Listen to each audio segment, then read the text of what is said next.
நல்ல ஒரு வெயில் அடிக்குது, சூப்பரான வெயில் அடிக்குது. ம். எல்லோரும் நல்லா வெயிலில் வந்து படுங்க.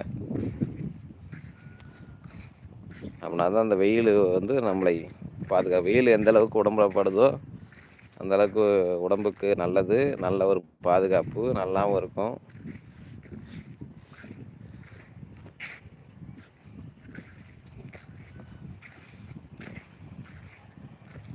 வெயில் பட்ட உடம்பு தான் எந்த நோயும் வராமல் இருக்கும். நல்லா புரிஞ்சுக்கிங்க. வெயிலே படக்கூடாது, வெயிலில் போனால் எனக்கு ஒரு மாதிரியாக இருக்குது அப்படின்னு மட்டும் நினைக்காதீங்க. வெயிலில் போனால் ஒரு மாதிரியாக தான் இருக்கும். ஆனால் வந்து அது நம்மளுக்கு பெருசாக உதவும். மாதிரியாக இருக்கிறத விட நம்ம வெயில் வந்து நம்ம உடம்பை பாதுகாக்கும். அதனால் தெரிஞ்சுக்கிங்க. அதனால் வெயிலில் படுறதுலாம் எந்த ஒரு தப்பும் கிடையாது. வெயிலில் படுங்க. படுங்கன்னா பட வைங்க. போய் வெயிலில் படுங்கன்னு சொல்ல. வெயில் படணும், உடம்புல படணும், முகத்தில் படணும். ஸ்கின் ப்ராப்ளம் வராது. வெயிலில் பட்டா உடம்பு வெயிலில் பட்டா ஸ்கின் ப்ராப்ளம் வராது.